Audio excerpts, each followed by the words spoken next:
So today we need to talk about Painted by Esther, Patrick Ta, Beauty Talk, and the much bigger conversation this controversy exposed about Black creativity, business, ownership, influence, and why virality without protection is becoming dangerous in the social media era. If you somehow missed this controversy, let me break it down. Painted by Esther is a makeup artist whose blush placement and soft focus techniques completely exploded online. And when I say exploded, I mean everybody wanted the Painted by Esther look. Not just blush, the placement, the glow, the under eye transition, the soft focus ethereal finish on black and brown skin specifically. That became her signature online. And this is important because people keep reducing this conversation down to, well, she didn't invent blush. But honestly, that's not the point people are making. There's a difference between inventing a product and becoming culturally associated with a style. Kylie Jenner didn't invent lip liner, but she absolutely popularized a specific lip aesthetic. That's how internet culture works. Sometimes people don't create the category, they define the moment. And Esther became heavily associated with this blush aesthetic online.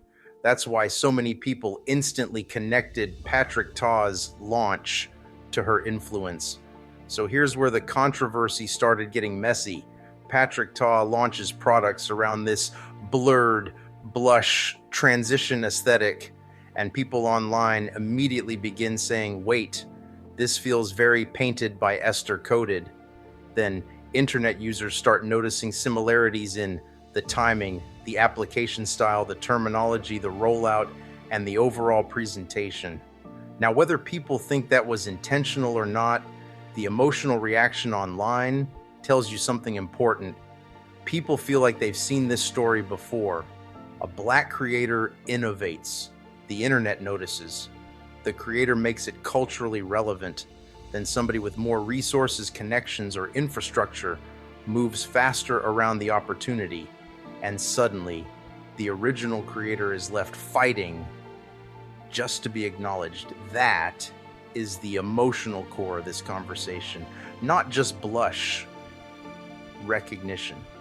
Because if we're being honest, Black creators shape internet culture constantly. But many people feel like they do not benefit from that influence proportionally.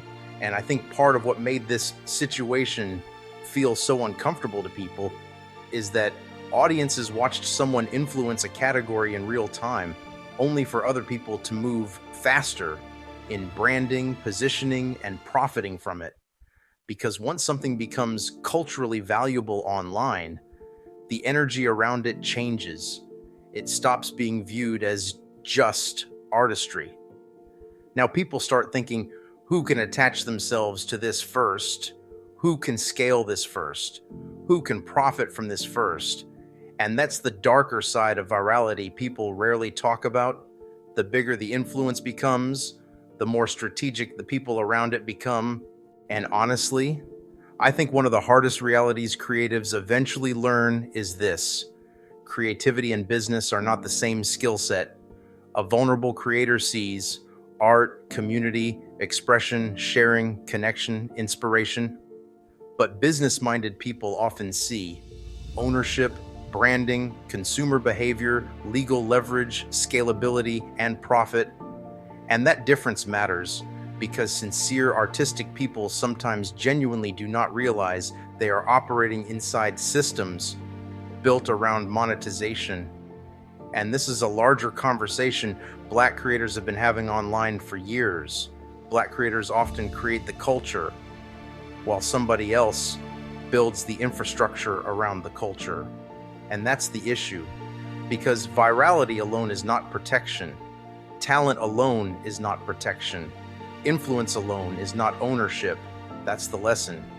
We've seen this happen with dance trends, fashion, music, slang, hairstyles, beauty trends, TikTok sounds, entire aesthetics. Black creativity moves